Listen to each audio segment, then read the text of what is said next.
In Christianity, the accepted method of getting over sin and bad things is the exercise of the willpower, based upon the knowledge of good and bad, what's right and wrong, holding yourself accountable with other people to help modify, change your behavior, praying to God, asking Him for His strength and grace and Spirit to help us, asking Jesus to do the same.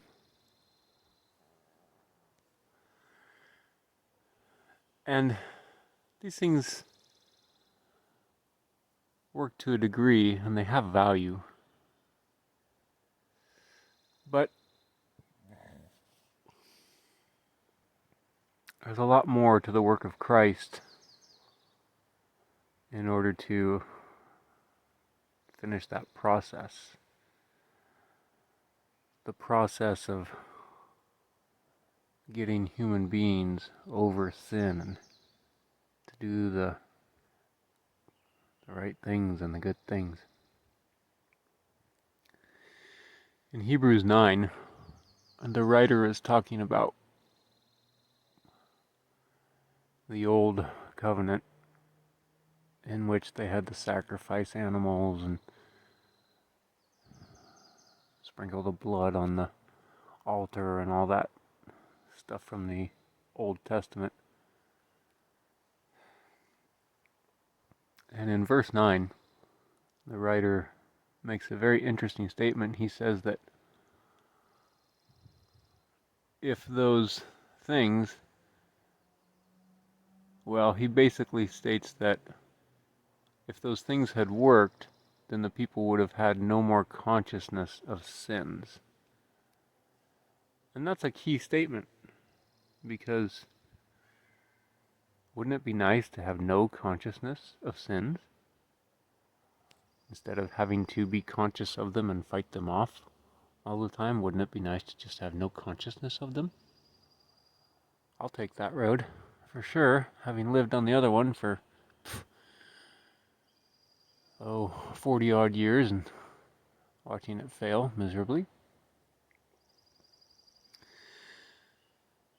So, in verse 14, I believe it is, of Hebrews 9, the writer says that the blood of Jesus does that. It actually cleanses the human conscience from dead works to serve God.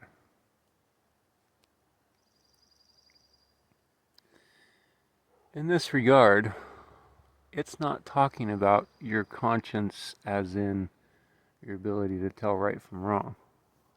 What it's talking about is your consciousness, just being a conscious being.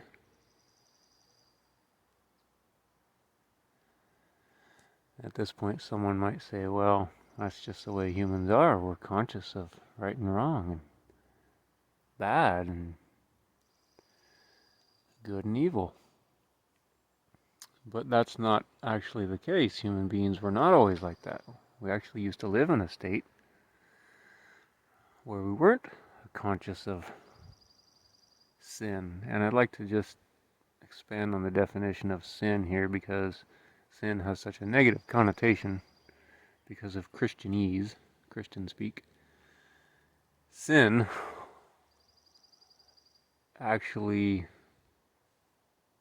I believe it comes from the Latin or the Greek or something. It just means without. I'll have to double check on that, but sin is much more than just doing things wrong. It's missing the mark in any number of ways. It's being without what we need to live as the beautiful, loving beings that we all know we'd like to be and we're supposed to be. So it's a lot more than just stealing stuff and all the more standard, typical wrong things, right? Lying, cheating, stealing, etc. Anyways, so that verse, Hebrews 9:14, actually tells us how that is accomplished. It's accomplished by the blood of Christ, which is why Jesus said in the book of John, that it's so important to partake of his blood, because that gives us life.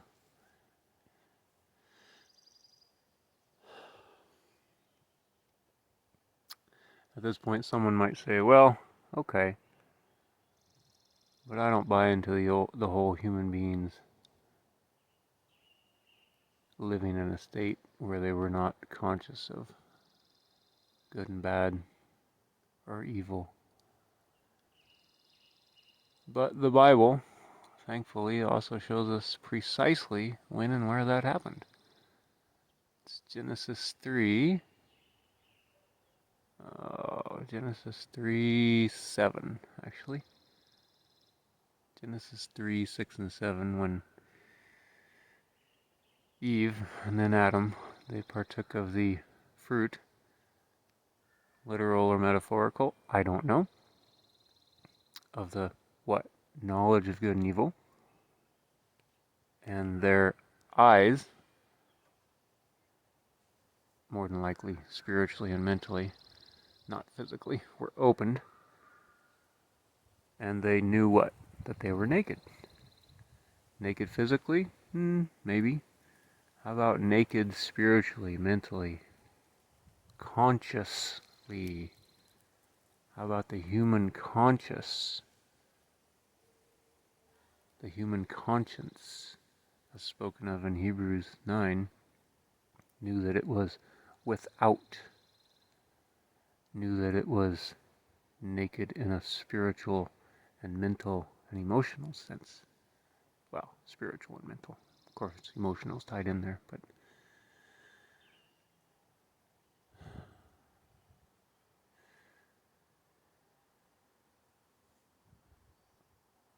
many people in the world are honest about their mental, spiritual, emotional state,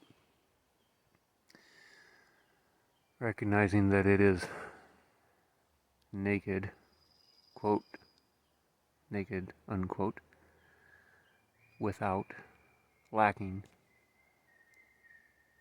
deficient, sad, in any number of ways. I don't mean just morally, but certainly morally, but in any number of ways. I myself am included. And it doesn't really take much observation to observe the world and see what the conscious state of human beings has created. A world constantly at war, killing each other, hurting each other, arguing with each other, divided from each other, ever since when? Ever since, well, way back when. I would guess Genesis 3:7. But I'm not that smart. But logically speaking, that would be it. And people deal with this awareness of a, quote, naked, unquote, consciousness in many ways. Some people go to the work hard and be good route in order to change it, which is what I did, which basically got me nowhere. Some people go to the escapism route through whatever means. I'll state the most obvious: drugs, alcohol, TV, movies, entertainment, sports, sex, porn, any sort of escapism. These are just the traditional ones. There's anything, right? You name it. It could be anything, different for all people. And it's really the same thing. No matter which way we go, human beings are trying to escape that consciousness that we know is so lacking. Something's wrong, right? Because we all know we want to be loving, happy human beings, loving each other and living in harmony with each other in the world, right? Isn't that what we all want? But we just also know that we're not doing it, no matter how hard we try. People have been trying for years. People have been aware of the need to do it for years, forever. But it hasn't happened yet. Sure, it happens to degrees, but the majority of the world is still stuck in that lacking state of consciousness.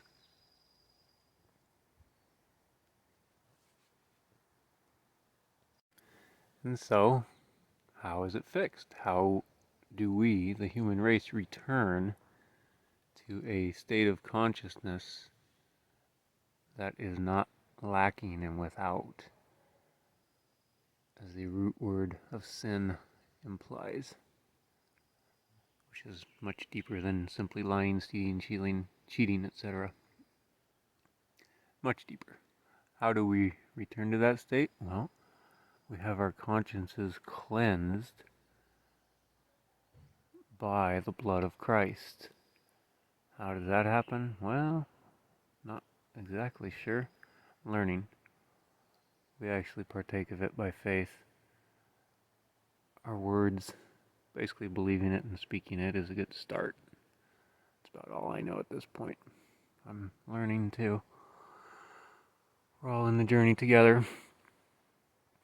Just believing it, speaking it over yourself. It's a good place to start. Communion probably helps when communion is done in faith.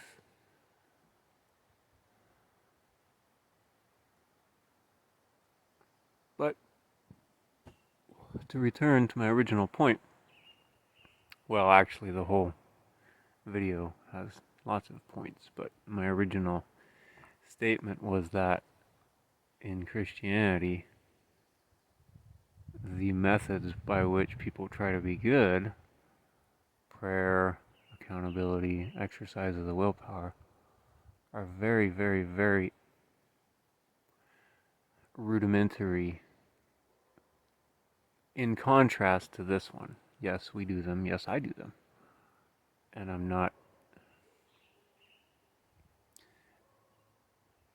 trying to say we shouldn't do those, but what I am saying is that there's a lot more effective means available to us in Christianity and in Christ. I don't like to say in Christianity because then my friend Matthew Michelson will get on my case. So let's say in Christ, because we both agree on that. We need to be in Christ. And I believe that this is actually a better, more deeper explanation of what Christ accomplished than what we see in modern Christianity.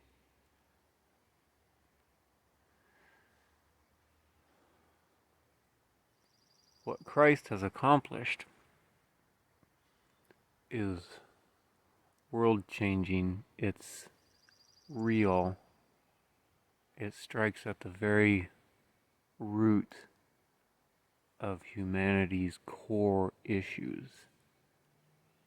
It wasn't just Jesus coming and saying, hey, I'm in charge and y'all better shape up or else. It was much, much deeper than that. And there's so much more available to us than those old traditional methods.